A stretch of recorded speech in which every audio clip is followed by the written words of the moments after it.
พิทักษ์จักษุวิจิตรกรเอกหมอลำกรลำที่ใช้ในการสอบลำทางสั้นทำนองชัยภูมิของหมอลำจำปีอาจารย์ที่ปรึกษาอาจารย์ชุมเดชเดชพิมล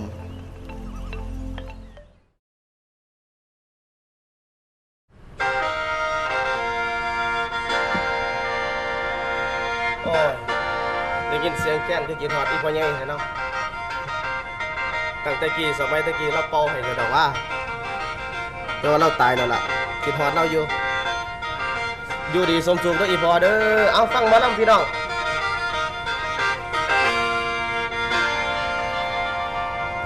โอละนอ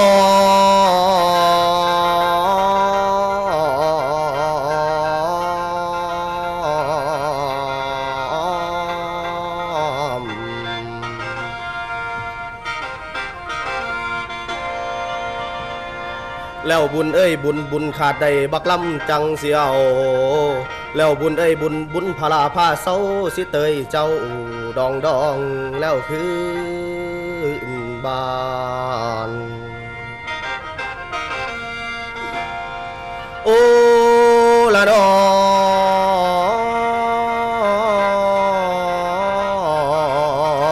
นางเอ้ย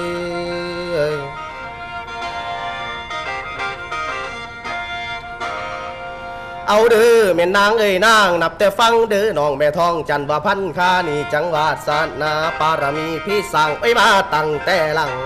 นางเอ้ยนางเป็นยังบุญแต่ข้างผู้หลังเก่าสนองตาม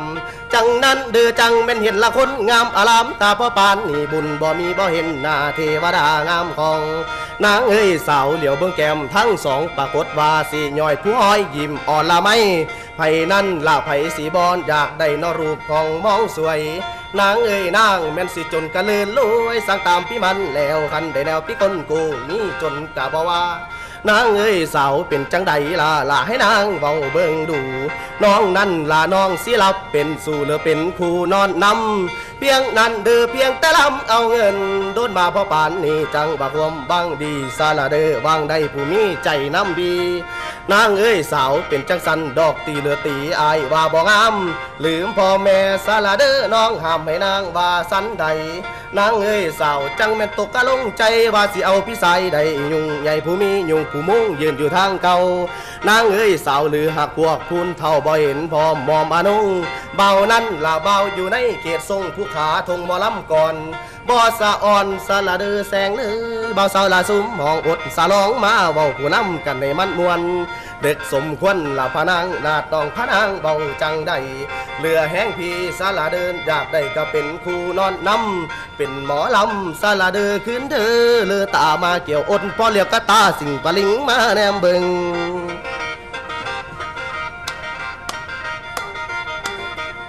วันนี้หมอลำกับหมอแค้นซ้ำกันรู้พี่น้อง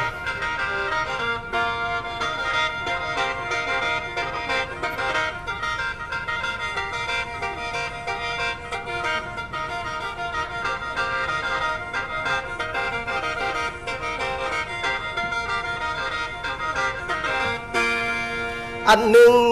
นางเอ้ยนางแม่นโทนางโทสั่งมางามหลายแท่สมกระแสเข้าซาเสียตีนางเอ้ยสินั่นล่ะสิแม่นเทวานดาสารตีแม่ป้าผู้สีหน้าว่าดังทองแต่นั่นล่ะแต้มพี่เห็นหน้าน้องคิวว่ากองก็ซาไหลยามนั้นเดืองามอยู่ในคือหลวงอยู่กระทรวงดอกเขาตั้งไปอยู่วังเวียงเจ้าเดินนางจังสีแม่นแหวนนั่นล่ะแหวนบ่คอยใส่ก่อนผู้สายซอยใส่คอนาฬิกาสารเดือผูกจอผู้นักมัดท้องขัดผมการดันสารเดือเป็นร้อนงอนเข้าเผาจามาแต่ใส่กะหึ่นลาท้องใบละไม่มอมแม่นนั่นล่ะแม่นจะจอมจีกเจ้าผู้คนเบาสามาแก้วยอดฟ้าละมาจากเมืองใด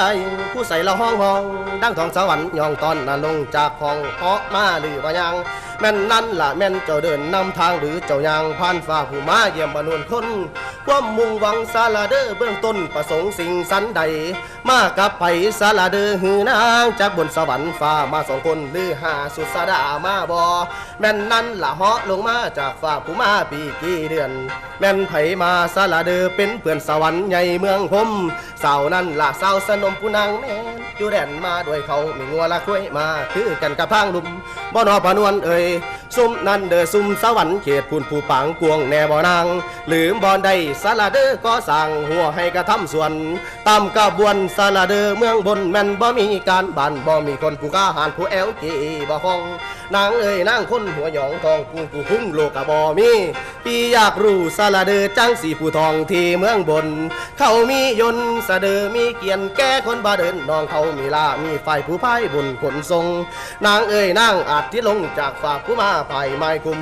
อันว่าซุ่มสาลาเดอมู่พื้นเมืองมัดกาก้าวลวงมนุษย์ซาโลกกวงกะยังโอ้เต่าขึ้นยามนั้นเดอยามมือสุริโอขึ้นผู้แสงทองแกงสองเฮายังได้ก้าวลองผู้เป็นมือไม่มาหากนั้นละหากว่าถึงสวรรค์ฟ้าสุริยาว่าเที่ยวทองสั่งนั้นละสั่งมานับบันไดผู้เป็นมือที่สวรรค์ปันดันใดสาลาเดอเป็นมือผู้วันคืนสังเขปพี่ก็ยังบ่หูผู้คู่คอยบ่เห็นนางเอ้ยนางเป็นดาบุกกะเพพื้นประสงค์เอาดังเก่าอย่านั้นละยาได้เศร้าปุ่นพี่กะดีหล่นลื่นกองเขามีมองสะเด้อตำเข้าคือกันกับเฮาบ่นางเอ้ยนางส่วนบักเหยาบักย่อได้บักย่อกำไก่จักกันเดือจักสิเกิดเหตุไทยละเมืองบ้านสิ่งใด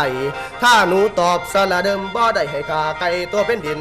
กินตับเห็นสาลาเดอตับลิงไงหุงเหืองตาแกงให้นางแปงสาลาเดอไข่เบาไล่วดานางก้าวถือว่าเจ้าเป็นสาวเทวดาผู้ลึงจงตามน้องบอนควรเอาจากบาทก็นะ